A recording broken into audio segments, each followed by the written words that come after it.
अगर हम आपसे कहें कि देश में सबसे ज्यादा अपराध दीदी के राज्य में होता है तो क्या आप मानेंगे? बिल्कुल सही कह रहे हैं भाई। और ऐसा हम नहीं कह रहे हैं बल्कि एनसीआरबी की एक रिपोर्ट बता रही है। जिस राज्य की मुख्यमंत्री महिला है उसे राज्य में महिलाओं के खिलाफ अपराध सबसे पहले नंबर पर आता है। जी, पश्चिम बंगाल की बात कर रहे हैं। आखिर 2023-2022 में कितनी लड़कियां बलि का बकरा बनी, आपको इस रिपोर्ट के जरिए बताते हैं। नमस्ते, मेरा नाम श्रुति और अपना उत्तर प्रदेश न्यूज के डिजिटल प्लेटफॉर्म पर आपका स्वागत है। कोलकाता में महिला डॉक्टर के साथ हुए रेप एंड मर्डर केस ने पूरे राज्य को हिलाकर रख दिया है। अभी भी कोलकाता में प्रदर्शन जारी है, लेकिन क्या आप जानते हैं कि कोलकाता में महिला क्राइम रेट कितना ज्यादा बढ़ा है? चलिए आपको इस रिपोर्ट में बताते हैं। देखिए, एनसीआरबी की साल 2023 में आई रिपोर्ट के मुताबिक महिलाओं के खिलाफ अपराध में वृद्धि दर्ज की गई है, बढ़ा है, लेकिन शहर में क्राइम रेट कम था। कोलकाता में महिलाओं के खिलाफ अपराधों में वृद्धि दर्ज की गई है क्योंकि 2021 में मामलों की संख्या 1783 से बढ़कर 2022 में 1890 हो गई। कोलकाता में महिलाओं के खिलाफ अपराध दर प्रति लाख जनसंख्या पर 27.1 बताई गई।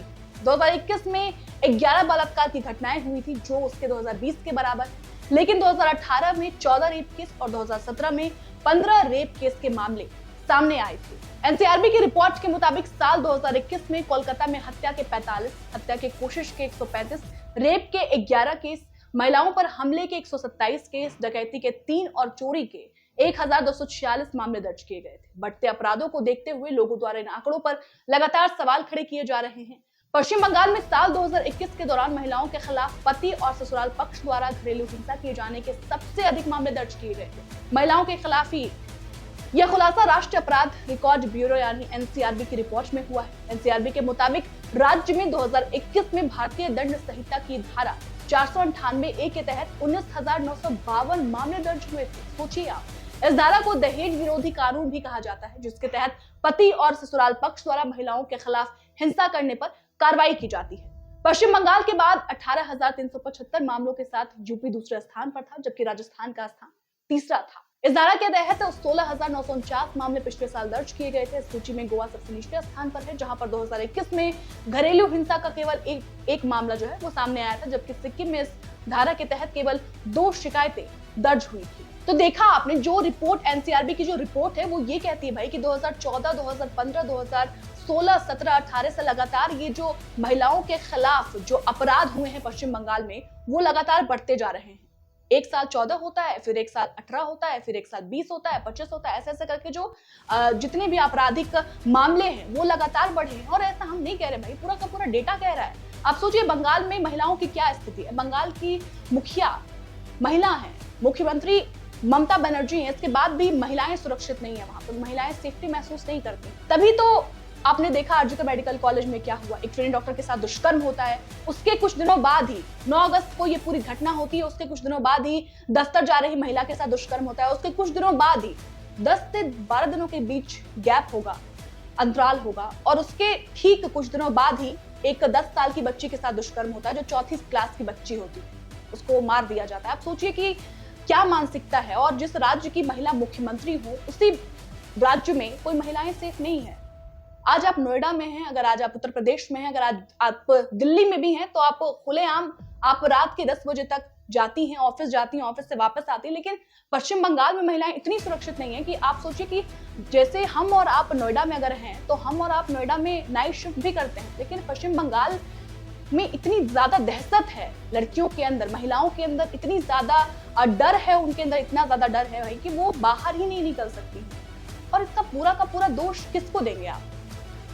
पूरे राज्य की आखिर सर्वे सर्वा कौन है? ऑल इन ऑल कौन है पूरे राज्य की? आप किसको इसका जिम्मेदार ठहराएंगे? जो मेडिकल कॉलेज में, आरजीकर मेडिकल कॉलेज में जिस लड़की के साथ जो घटना हुई, उस लड़की के साथ, उस ट्रेनी डॉक्टर के साथ, उसकी जिम्मेदारी आखिर कौन लेगा? ममता बनर्जी लेंगी उसकी जिम्मेदारी? और ममता बनर्जी पर सवाल क्यों ना उठाया जाए भाई? और आप सोचिए, जो ट्रेनी डॉक्टर में कितनी महिलाएं हैं जो सड़क पर है, जो अनशन कर रही हैं, भूख हड़ताल कर रही हैं। अगर खुदा ना खास्ता उन्हें कुछ हो जाता है, अनशन के दौरान कुछ हो जाता है, कुछ गलत काम उसके साथ हो सकता है। सोचिए, पश्चिम बंगाल है भाई, कुछ नहीं कह सकते हैं। पश्चिम बंगाल में कुछ भी संभव है, वहां पर लड़कियों के खिलाफ कुछ भी हो सकता है। और जो ट्रेनी डॉक्टर बैठी हुई है, अगर उसके साथ कुछ हो जाता है, उनके साथ कुछ हो जाता है, तो ममता बनर्जी क्या करेंगी भाई? ममता बनर्जी कुछ कर सकती है क्या? ममता बनर्जी की पुलिस कुछ कर सकती है क्या? प्रशासन कुछ कर सकता है क्या? नहीं कर सकता है। जो लोगों के अंदर जो विश्वास था ना, इतने सालों से वो राज्य की मुख्यमंत्री हैं, जो लोगों के अंदर थोड़ा बहुत विश्वास था, वो विश्वास 9 अगस्त के बाद टूट गया है भाई। और दोबारा उन पर विश्वास करना मुश्किल है महिलाओं के लिए। पश्चिम बंगाल तो छोड़िए, पश्चिम बंगाल तो छोड़ दीजिए, पूरे देश की महिलाएं उन पर विश्वास नहीं कर सकती हैं। पूरे देश की महिलाएं उनको देख रही हैं, उनकी तरफ से एक भी ट्वीट नहीं किया जाता है। हर दिन कोई ना कोई खबर हम देख रहे हैं, हर दिन आपको कोई ना कोई खबर हम बता रहे हैं इससे जुड़ी। इसलिए बता रहे हैं क्योंकि हमें आपकी फिक्र है। हर दिन हम ममता बनर्जी पर स्टोरी आपको बता रहे हैं। हर दिन जो भी अपडेट्स जो भी इसको लेकर आते हैं, हर दिन हम आपको बता रहे हैं क्योंकि हम आपकी फिक्र करते हैं, हमारा काम है। लेकिन शायद ममता बनर्जी को अपना काम शायद नहीं याद, शायद वो भूल गई हैं कि वो किसी राज्य की मुख्यमंत्री हैं, किसी राज्य को प्रेजेंट करती हैं, किसी राज्य की कुर्सी पर बैठी हुई हैं। उनका क्या कर्तव्य है, संविधान क्या कहता है, जब शपथ लेने के वक्त कितनी सारी कस्में खाई जाती हैं, कितना कुछ कहा जाता है। लेकिन अब ऐसा लगता है कि ममता बनर्जी से राज्य नहीं संभल रहा। और आपको क्या लगता है इसका सोल्यूशन क्या है, इसका निवारण क्या है, क्या सोल्यूशन निकलना चाहिए? अगर किसी राज्य की महिलाएं सुरक्षित नहीं है तो सोल्यूशन क्या है भाई? क्या सोल्यूशन है? क्या इसका निवारण निकालें? क्या ममता बनर्जी को इस्तीफा देना चाहिए? ममता बनर्जी इस्तीफा देने के मूड में कतई नहीं है। ये बात तो आप स्पष्ट समझिए, एकदम खुलेआम समझिए, स्पष्ट समझिए। ममता बनर्जी इस्तीफा देने के मूड में नहीं है भाई। 12 सितंबर को उन्होंने कहा कि हम इस्तीफा देंगे। आपको हमने परसों भी ये स्टोरी बताई थी। अब तक क्या क्या हुआ है, अगर आपने वो स्टोरी नहीं देखी है तो जाकर देख सकते हैं हमारे पेज पर। अब तक 9 अगस्त से लेकर अब तक इतना कुछ हुआ। 12 सितंबर को ममता बनर्जी हाथ जोड़कर, यूं ऐसे, माफ कीजिएगा, दोनों हाथ जोड़कर माफी मांगती हैं और कहती हैं कि हमें कॉमन पीपल के लिए जस्टिस चाहिए, हमें लोगों के लिए जस्टिस चाहिए, हमें उस लड़की के लिए जस्टिस चाहिए। लेकिन जस्टिस कौन देगा? जस्टिस आखिर कौन देगा?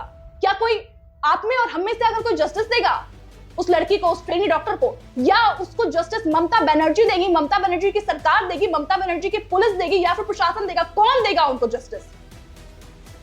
12 सितंबर को ममता बनर्जी कहती हैं भाई कि हम इस्तीफा दे देंगे, हम इस्तीफा देने के लिए तैयार हैं। अगर लोगों को लगता है कि हमें इस्तीफा देना चाहिए तो हम इस्तीफा देने के लिए तैयार हैं। आखिर कहां गया ममता दीदी का वादा, कहां गया? लोग पूछ रहे हैं भाई ममता बनर्जी से कि आपने तो बहुत सारा वादा किया था हमसे। जब आप सरकार में, जब हमने आपको तीसरी चौथी बार जब हमने आपको चांस दिया तो हमें तो विश्वास था कि महिलाएं सुरक्षित होंगी। लेकिन ये तो हर साल एनसीआरबी की जो रिपोर्ट बता रही है वो तो हर साल यही दिखाती है भाई कि महिलाओं के खिलाफ जो अपराध है वो हर साल बढ़ रहा है। 2014, 15, 16, 17, 18, 19 सबको हमने सारा डेटा बताया। वो सारा डेटा तो यही कहता है कि हर साल महिलाओं के खिलाफ जो मामले हैं वो लगातार बढ़ते जा रहे हैं, जो आपराधिक मामले हैं। महिलाएं कहां सुरक्षित हैं और महिलाएं कैसे सुरक्षित हो सकती हैं? अगर आप राज्य की मुख्यमंत्री हैं, महिला होने के बावजूद महिलाएं ही वहां सेफ्टी महसूस नहीं करती हैं। ममता बनर्जी आखिर इस्तीफा कब देंगी भाई, कब देंगी? 12 सितंबर को उन्होंने बोला था हाथ जोड़कर, अब तक उन्होंने इस्तीफा नहीं दिया। इस्तीफा तो छोड़िए भाई, इस्तीफा तो आप छोड़ दीजिए। एक दिन भी उन्होंने कोई बयान दिया है क्या? आपने सुना है क्या? हमने तो नहीं सुना है कोई बयान, एक बयान उन्होंने नहीं दिया है। जब बाढ़ आती है तो बाढ़ अब दिखाना है भाई, मुख्यमंत्री हैं राज्य की, बाढ़ में चली जाती हैं, पीएम मोदी को पत्र लिख देती हैं और ऐसा लगता है कि जैसे जो मामलात है उसको दबाने की पूरी कोशिश कर रही है ममता बनर्जी। एक बार भी उनके मुंह से एक शब्द भी नहीं निकला है, उनकी जुबान से एक शब्द भी नहीं निकला है। 12 सितंबर के बाद मैंने तो नहीं देखा है एक भी शब्द उन्होंने बोला हो आजकल मेडिकल कॉलेज को लेकर, महिलाओं को लेकर।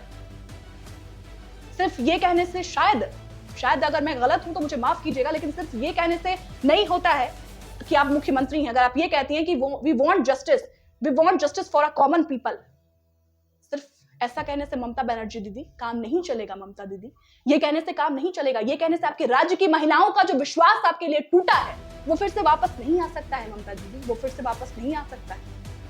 फिलहाल एनसीआरबी की जो रिपोर्ट बता रही है, जिस तरीके से पश्चिम बंगाल में महिलाओं के खिलाफ जो आपराधिक मामले हैं वो हर साल बढ़े हैं, उसको लेकर आप क्या सोचते हैं? और अगर आप पश्चिम बंगाल से हमारा ये वीडियो देख रहे हैं तो बताइएगा हमें जरूर कि और पश्चिम बंगाल में आपको क्या क्या दिक्कतें आ रही हैं। हम पूरी कोशिश करेंगे कि उन खबरों तक पहुंचे और आपको उस खबरों तक पहुंचाएं और उस पर बातचीत करें।